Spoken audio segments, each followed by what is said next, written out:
ओम शांति। आज 15 नवंबर 2025 के बाबा के अनमोल मधुर महावाक्य सुनेंगे। आज की मुरली में बाबा कहते 2 अक्षर है। एक है सौभाग्यशाली, दूसरा है दुर्भाग्यशाली। तुम बच्चे अभी बाप की याद में रहकर सौभाग्यशाली बनते हो।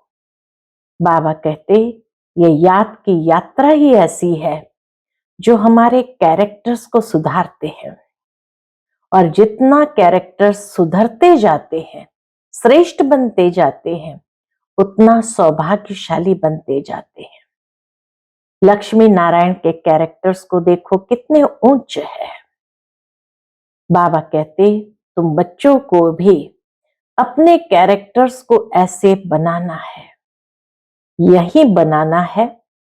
सतयुग में जाकर तो नहीं बनाएंगे। कैरेक्टर्स को श्रेष्ठ बनाने के लिए चाहिए श्रेष्ठ कर्म, श्रेष्ठ धारणाएं, तब कैरेक्टर्स हमारे श्रेष्ठ बनते हैं। तो बाबा कहते तुम बच्चों को कभी भी रोना नहीं है। रोने से बाप का नाम बाला नहीं करते हैं। और हमारी अवस्था कैसी है उसका पता भी तब लगता है जब बीमारी आती है। बीमारी के समय ही अवस्था की यथार्थ परख होती है। अगर बीमारी के समय भी खुशी बनी रहे, खुश मिजाज रहे और खुश नसीबी चारों ओर अपनी प्रत्यक्ष करते रहे, तो सबको बाप की याद दिलाएंगे। तो बाबा कहे ये अवस्था बहुत अच्छी है। अगर खुद भी रोएंगे, उदास होंगे, तो दूसरों को खुश मिजाज कैसे बनाएंगे। इसलिए बाबा ने आज फरमान किया है, बच्चे तुम्हें कभी भी रोना नहीं है। कुछ भी हो जाए, सदा अपना चेहरा खुशी में रखना है।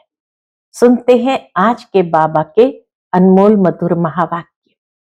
ओम शांति। मीठे बच्चे, अपने कैरेक्टर सुधारने के लिए याद की यात्रा में रहना है। बाप की याद ही तुम्हें सदा सौभाग्यशाली बनाएगी। आज की मुरली से प्रश्न है, अवस्था की परख किस समय होती है? अच्छी अवस्था किसकी कहेंगे? उत्तर, अवस्था की परख बीमारी के समय होती है।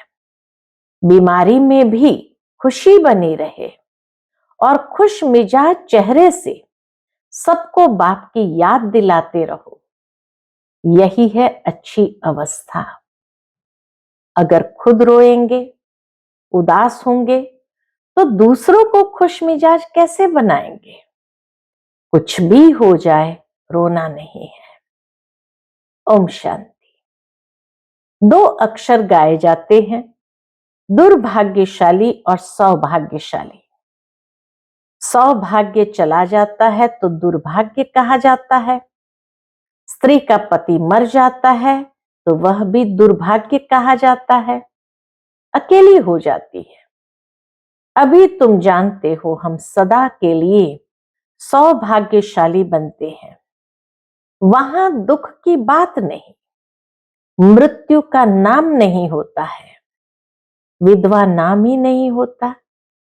विधवा को दुख होता है, रोती रहती है। बल साधु संत है, ऐसे नहीं कि उन्हें कोई दुख नहीं होता है।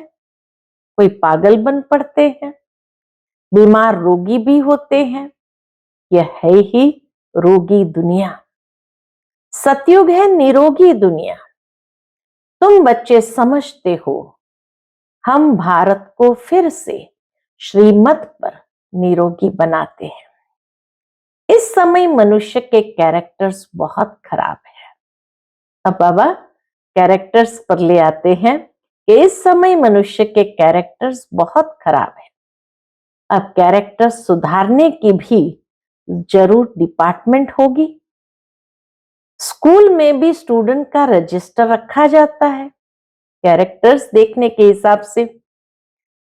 उनके कैरेक्टर्स का पता चलता है। इसलिए बाबा ने भी रजिस्टर रखवाया था। हर एक अपना रजिस्टर रखो। कैरेक्टर देखना है कि हम कोई भूल तो नहीं करते हैं। पहली बात तो बाप को याद करना है, उनसे ही तुम्हारा कैरेक्टर सुधरता है। आयु भी बड़ी होती है एक की याद से, योग से ही आयु बड़ी होती है। यह तो है ज्ञान रत्न। याद को रत्न नहीं कहा जाता है।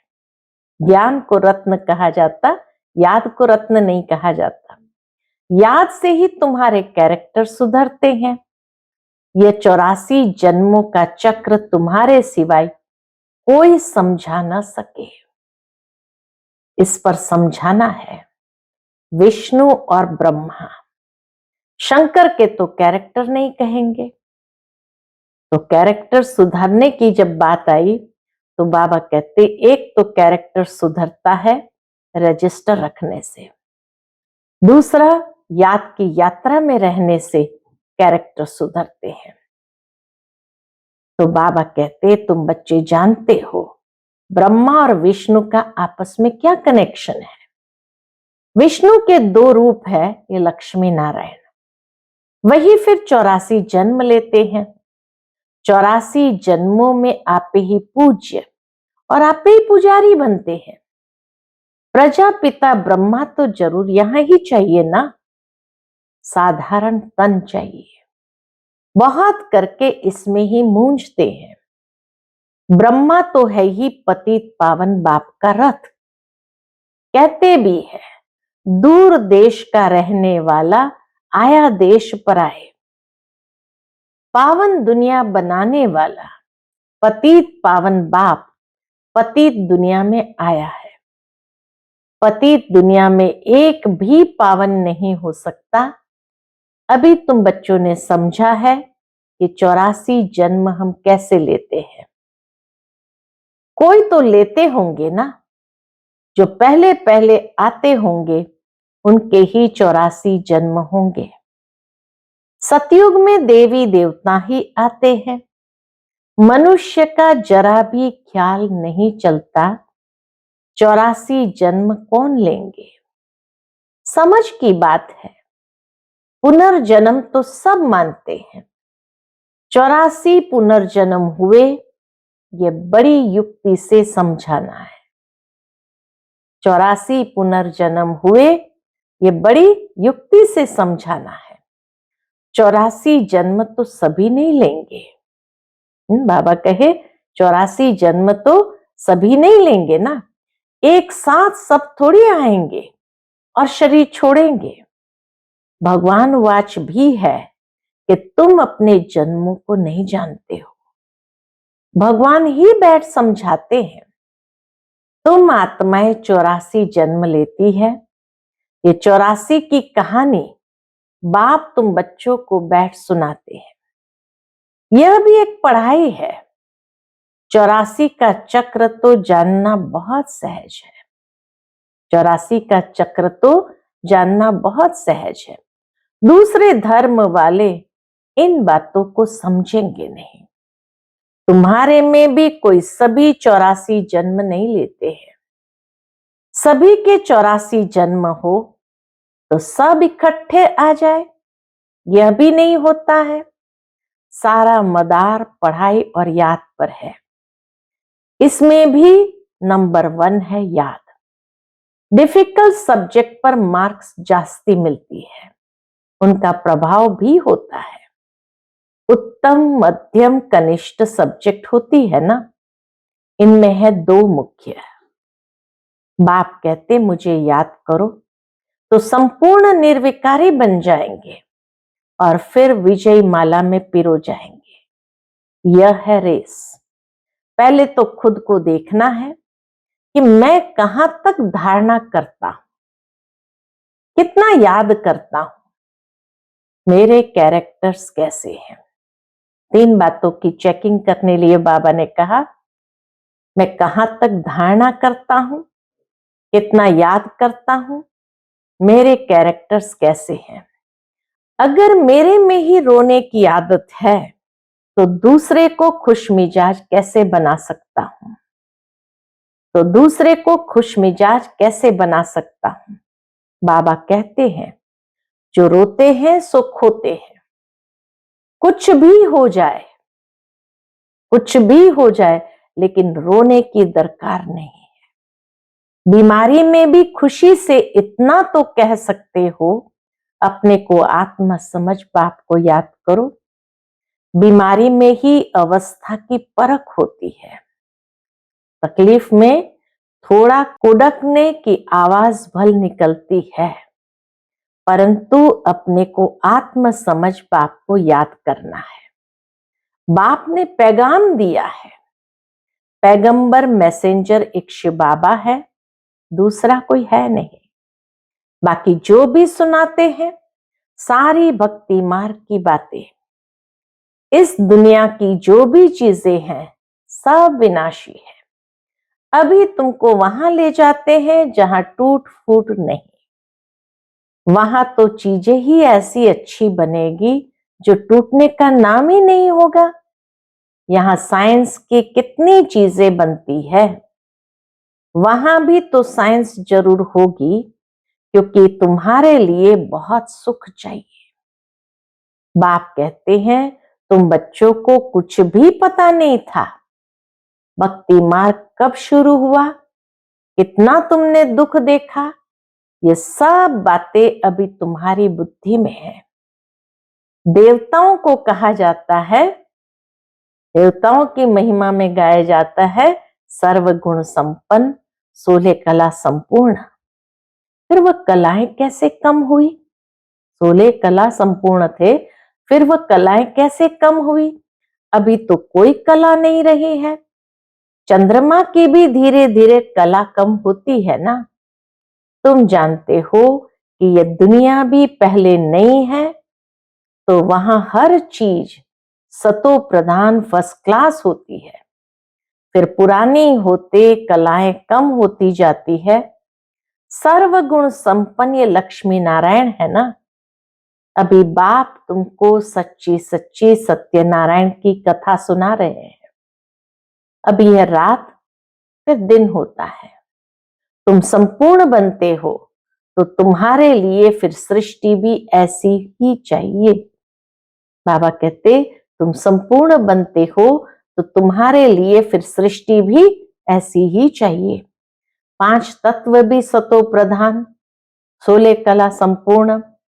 बाबा कहे 5 तत्व भी 16 कला संपूर्ण बन जाते हैं, इसलिए शरीर भी तुम्हारा नेचुरल ब्यूटीफुल होते हैं, सतो प्रधान होते हैं।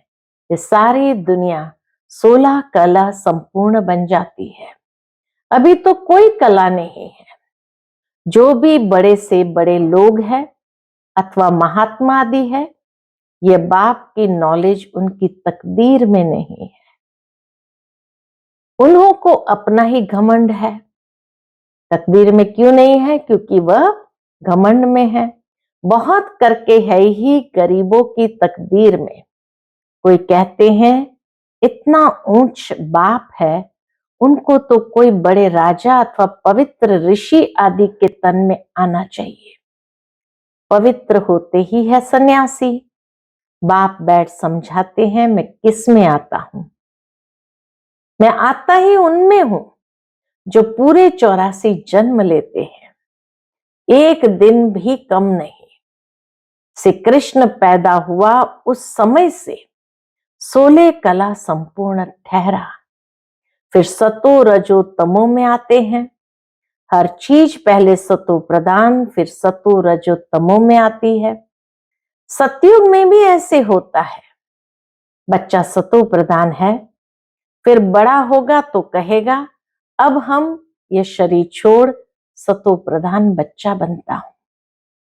तुम बच्चों को इतना नशा नहीं है, खुशी का पारा ही नहीं चढ़ता है। नशा होगा तो खुशी रहेगी, नशा ही नहीं तो खुशी का पारा भी नहीं चढ़ता है। जो अच्छी मेहनत करते हैं खुशी का पारा चढ़ा रहता है, शक्ल भी खुशनुमा रहती है। आगे चल तुमको साक्षात्कार होते रहेंगे। जैसे घर के नजदीक आकर पहुंचते हैं तो फिर वह घर बार मकान आदि याद आता है ना। यह भी ऐसे है, पुरुषार्थ करते करते तुम्हारी प्रारब्ध जब नजदीक होगी तो फिर बहुत साक्षात्कार होते रहेंगे, खुशी में रहेंगे। जो नापास होते हैं तो शर्म के मारे डूब मरते हैं। तुमको भी बाबा बता देते हैं, फिर बहुत पछताना पड़ेगा। पहले से ही बाबा सावधान करते हैं, अपने भविष्य का साक्षात्कार करेंगे, हम क्या बनेंगे। बाबा दिखलाएंगे, यह विकर्म आदि किए हैं, पूरा पढ़े नहीं, ट्रेटर बने, इसलिए यह सजा मिलती है। सब साक्षात्कार होगा, बिगर साक्षात्कार सजा कैसे देंगे। कोर्ट में भी बताते हैं, तुमने यह किया है, उसकी सजा है। जब तक कर्मातीत अवस्था हो जाए तब तक कुछ न कुछ निशानी रहेगी। आत्मा पवित्र हो जाती है फिर तो शरीर छोड़ना पड़े। बाबा कहे आत्मा पवित्र हो जाती है फिर तो शरीर छोड़ना पड़े, यहां रह न सके, वह अवस्था तुमको धारण करनी है। अभी तुम वापस जाए फिर नई दुनिया में आने के लिए तैयारी करते हो। तुम्हारा पुरुषार्थ ही यह है कि हम जल्दी जल्दी जाए फिर जल्दी जल्दी आए। जैसे बच्चों को खेल में दौड़ाते हैं ना, निशान तक जाकर फिर लौट आना है। तुमको भी जल्दी जल्दी जाना है, फिर पहले नंबर में नई दुनिया में आना है। तो तुम्हारी रेस है यह। स्कूल में भी रेस कराते हैं ना, तुम्हारा है ये प्रवृत्ति मार्ग। बाबा कहते तुम्हारा पहले पहले पवित्र गृहस्थ धर्म था, अभी है विशस, फिर वाइसलेस वर्ल्ड बनेगा। इन बातों को तुम सिमरण करते रहो तो भी बहुत खुशी रहेगी।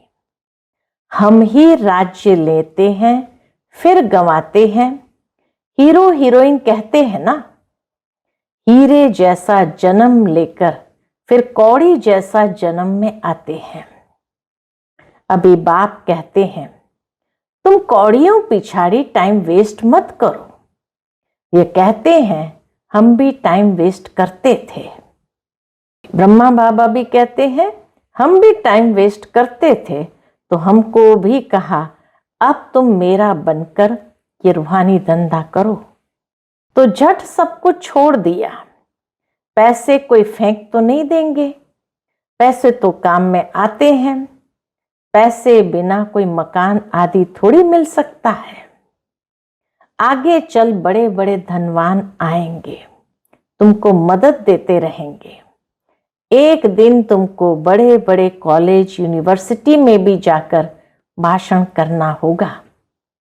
बाबा की ये भविष्यवाणी आज कैसे प्रैक्टिकल में सिद्ध होती है कि बड़े बड़े कॉलेज यूनिवर्सिटी में भी जाकर भाषण करना होगा कि ये सृष्टि का चक्र कैसे फिरता है।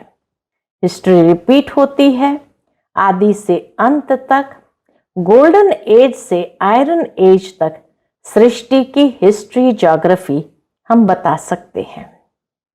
कैरेक्टर्स के ऊपर तो तुम बहुत समझा सकते हो। इन लक्ष्मी नारायण की महिमा करो। भारत कितना पावन था, दैवी कैरेक्टर्स थे, अब तो विशेष कैरेक्टर्स है। जरूर फिर चक्र रिपीट होगा। हम वर्ल्ड की हिस्ट्री ज्योग्राफी सुना सकते हैं, वहां जाना भी अच्छे से अच्छे को चाहिए।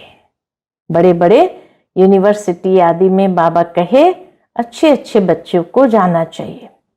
जैसे थियोसॉफिकल सोसाइटी है, वहां तुम भाषण करो। श्री कृष्ण तो देवता था, सतयुग में था। पहले पहले है श्री कृष्ण जो फिर नारायण बनते हैं। हम आपको श्री कृष्ण के 84 जन्मों की कहानी सुनाए जो और कोई सुना न सके। ये टॉपिक कितनी बड़ी है। होशियार को भाषण करना चाहिए। अभी तुम्हारे दिल में आता है हम विश्व के मालिक बनेंगे। बाबा कहते अब तुम्हारे दिल में आता है हम विश्व के मालिक बनेंगे। तो कितनी खुशी होनी चाहिए। अंदर बैठ ये जाप जपो, फिर तुमको इस दुनिया में कुछ भासेगा नहीं। अजपा जाप चलता रहेगा तो कुछ भी भासेगा नहीं। यहां तुम आते ही हो विश्व का मालिक बनने, परम पिता परमात्मा द्वारा। विश्व तो इस दुनिया को ही कहा जाता है, ब्रह्मलोक व सूक्ष्म वतन को विश्व नहीं कहेंगे। बाप कहते मैं विश्व का मालिक नहीं बनता हूं, इस विश्व का मालिक तुम बच्चों को बनाता हूं। कितनी गुह्य बातें हैं।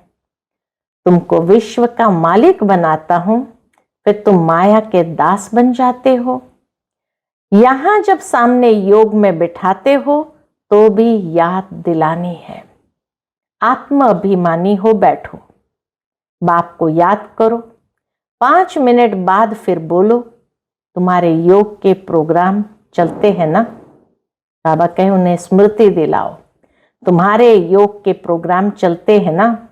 बहुतों की बुद्धि बाहर चली जाती है, इसलिए 5-10 मिनट बाद फिर सावधान करना चाहिए। अपने को आत्मा समझ बैठे हो, याद दिलाते रहो, स्मृति दिलाओ। बाप को याद करते हो तो खुद का भी अटेंशन रहेगा। बाबा ये सब युक्तियां बतलाते हैं। घड़ी घड़ी सावधान करो। अपने को आत्मा समझ शिव बाबा की याद में बैठे हो तो जिनका बुद्धि योग भटकता होगा वह खड़े हो जाएंगे। घड़ी घड़ी ये याद दिलाना चाहिए। बाबा की याद से ही तुम उस पार चले जाएंगे। गाते भी है, खेवैया नैया मेरी पार लगाओ, परंतु अर्थ को नहीं जानते। मुक्तिधाम में जाने के लिए आधा कल्प भक्ति की है। अब बाप कहते मुझे याद करो तो मुक्तिधाम में चले जाएंगे। तुम बैठते ही हो पाप कटने लिए, तो फिर पाप करने थोड़ी चाहिए, नहीं तो फिर पाप रह जाएंगे। नंबर 1 ये पुरुषार्थ है। कौन सा? अपने को आत्म समझ बाप को याद करो। ऐसे सावधान करते रहने से अपना भी अटेंशन रहेगा, खुद को भी सावधान करना है। खुद भी याद में बैठे तब औरों को बिठाए। हम आत्मा है, जाते हैं अपने घर, फिर आकर राज्य करेंगे। अपने को शरीर समझना यह भी एक कड़ी बीमारी है, इसलिए ही सब रसाताल में चले गए हैं। इसलिए ही सब रसाताल में चले गए हैं। उनको फिर सैल्वेज करना है। बाबा कहते सब रसाताल में चले गए, इसलिए उनको फिर सैल्वेज करना है। वो तो हम बच्चों का ही काम है। अच्छा, मीठे मीठे सिकिलते बच्चों प्रति माता पिता बाप दादा का याद प्यार और गुड मॉर्निंग। रूहानी बाप की रूहानी बच्चों को नमस्ते। हम सब रूहानी बच्चों की रूहानी माता पिता बाप दादा को याद प्यार, गुड मॉर्निंग और नमस्ते। नमस्ते। शुक्रिया बाप दादा, शुक्रिया। आज की मुरली से धारणा के लिए मुख्य सार है। पहली पॉइंट, अपना टाइम रूहानी धंधे में सफल करना है। हीरे जैसा जीवन बनाना है। अपने को सावधान करते रहना है। शरीर समझने की कड़ी बीमारी से बचने का पुरुषार्थ करना है। दूसरी पॉइंट, कभी भी माया का दास नहीं बनना। अंदर में बैठ जाप जपना है। अंदर में बैठ जाप जपना है कि हम आत्मा है। खुशी रहे, हम बेगर से प्रिंस बन रहे हैं। आज का बाप दादा का मधुर वरदान हम बच्चों के लिए है। अनुभव के गुह्यता की प्रयोगशाला में रह नई रिसर्च करने वाले अंतर्मुखी भव। अनुभव के गुह्यता की प्रयोगशाला में रह नई रिसर्च करने वाले अंतर्मुखी भव। जब स्वयं में पहले सर्व अनुभव प्रत्यक्ष होंगे तब प्रत्यक्षता होगी। इसके लिए अंतर्मुखी बन याद की यात्रा व हर प्राप्ति की गुह्यता में जाकर रिसर्च करो, संकल्प धारण करो और फिर उसका परिणाम व सिद्धि देखो कि जो संकल्प किया वह सिद्ध हुआ या नहीं। ऐसे अनुभव के गुह्यता की प्रयोगशाला में रहो जो महसूस हो कि यह सब कोई विशेष लगन में मगन इस संसार से उपराम है।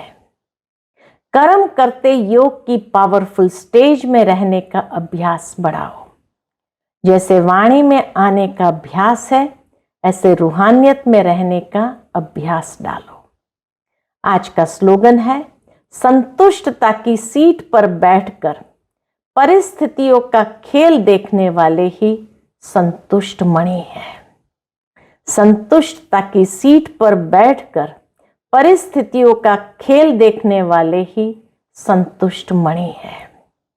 आज का व्यक्त इशारा है, अशरीरी व विदेही स्थिति का अभ्यास बढ़ाओ। इसके अंतर्गत जैसे हठ योगी अपने श्वास को जितना समय चाहे उतना समय रोक सकते हैं, आप सहज योगी, स्वतः योगी, सदा योगी, कर्म योगी, श्रेष्ठ योगी अपने संकल्प को, श्वासों को प्राणेश्वर बाप के ज्ञान के आधार पर जो संकल्प, जैसा संकल्प, जितना समय करना चाहो उतना समय उसी संकल्प में स्थित हो जाओ। अभी अभी शुद्ध संकल्प में रमण करो। अभी अभी एक ही लगन अर्थात एक ही बाप से मिलन की, एक ही अशरीरी बनने की शुद्ध संकल्प में स्थित हो जाओ। एक ही अशरीरी बनने के शुद्ध संकल्प में स्थित हो जाओ। अच्छा, ओम शांति।